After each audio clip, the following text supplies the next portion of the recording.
Bonjour, je viens de savoir que vous travaillez avec l'ADN environnemental avec le programme ADNO de Génome Québec. C'est vraiment cool ce que vous faites avec le suivi de la biodiversité des rivières. Moi, je fais quelque chose de similaire au niveau de l'ADN environnemental. C'est ça qu'on fait dans mon lab, puis j'aimerais ça vous présenter nos recherches. Mon nom est Valérie Langlois, je suis professeure chercheuse à l'INRS, qui est l'Institut national de la recherche scientifique. Venez, je vais vous présenter mon laboratoire et aussi mon équipe de recherche qui est formidable. Bon, alors moi, mon laboratoire, on est spécialisé dans l'étude de l'ADN. Donc, on étudie, oui, l'ADN environnemental, mais aussi toutes sortes d'autres ADN. L'ADN des mollusques comme les huîtres, des poissons, des grenouilles, des oiseaux. Fait qu'on est des experts en ADN. Vos échantillons que vous avez pris là, dans la rivière, nous autres, on fait quelque chose de similaire aussi lorsqu'on fait nos travaux de recherche en ADN environnemental. Fait qu'ici, on a, par exemple, des bouteilles d'échantillons d'eau qui ont été pris par mon technicien, Tuan, qui est ici. Et une fois qu'on a collecté ces échantillons d'eau-là, ce qui est important, c'est de les filtrer. Il faut pouvoir séparer les molécules d'ADN et les autres qui sont présentes dans l'échantillon d'eau.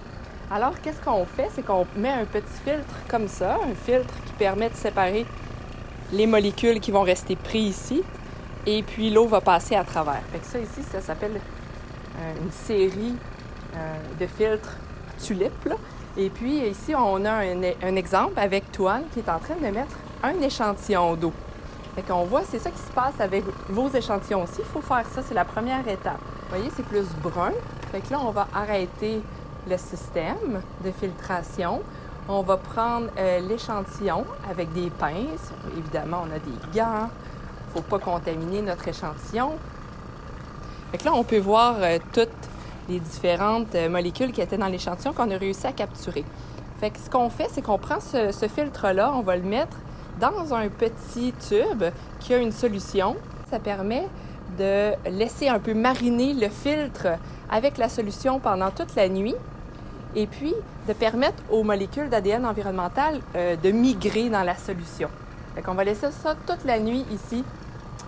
Et puis, après ça, le lendemain, on peut continuer l'étape d'extraction. Bon, qu'est-ce qu'on fait quand on fait l'extraction? Venez ici, je vais vous présenter Julie, qui travaille aussi dans le projet d'ADN environnemental. Fait que Julie, qu'est-ce qu'elle fait? Elle va prendre le filtre, elle va l'enlever, elle va prendre la solution, puis avec une série de centrifugation, puis de filtration ultra fine, elle va réussir à capter toutes les molécules d'ADN environnemental. Bon, OK, comme ça, c'est pas mal similaire entre votre projet et le nôtre. La différence, c'est que nous, on va regarder ou développer des outils pour une espèce à la fois. Je vous explique. On vient d'avoir un financement de Génome Canada, Génome Québec et Génome Colombie-Britannique pour le projet de recherche qui s'appelle iTrack-DNA. Puis, le but de ça, c'est de développer des outils moléculaires qui sont ultra sensibles pour différentes espèces animales.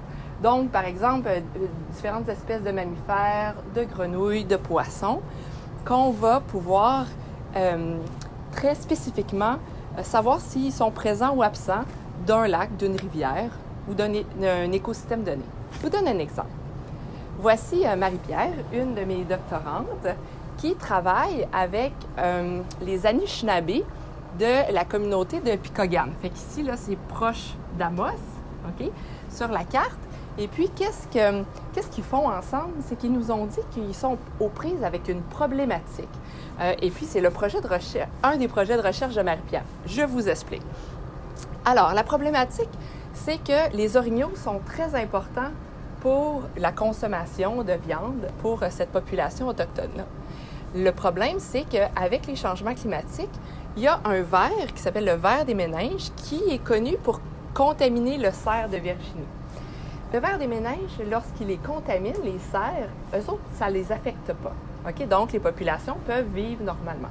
Mais avec les changements climatiques, les cerfs de Virginie, si on regarde à peu près notre carte du Québec ici, bien, ils commencent à monter plus au nord. Mais là, comme ça, ils empiètent sur maintenant le territoire des orignaux. Le problème de ça, c'est lorsque les orignaux sont en contact ou contaminés par le ver du méninge, eh bien là, ils peuvent en mourir. Donc, avec la communauté de Picogan, Marie-Pierre va développer des outils moléculaires pour avoir une idée de savoir où sont les populations de chevreuils qui sont contaminées et puis est-ce qu'ils sont en train d'arriver un peu sur le territoire des orignaux. Fait que c'est ce qu'elle est en train de faire. Mais pour ça, il faut d'abord qu'elle développe des outils moléculaires ultra performants. Et puis, c'est ce qu'on fait ici en utilisant la technologie de la QPCR. On voit Marie-Pierre qui est en train justement de faire un test. Donc, elle va développer des outils, des kits pour les 3 espèces, le ver du ménage, le chevreuil ou le cerf de Virginie, et puis les orignaux. Mais en même temps, son projet s'intègre dans un plus grand projet parce qu'on va dans le labo avec des collègues développer des outils pour plus d'une centaine d'espèces animales d'importance au Québec et aussi au Canada. Donc, on commence, mais peut-être qu'on pourrait se reparler dans un an lorsque Marie-Pierre et tous les autres étudiants auront leurs premiers résultats de recherche. Au plaisir!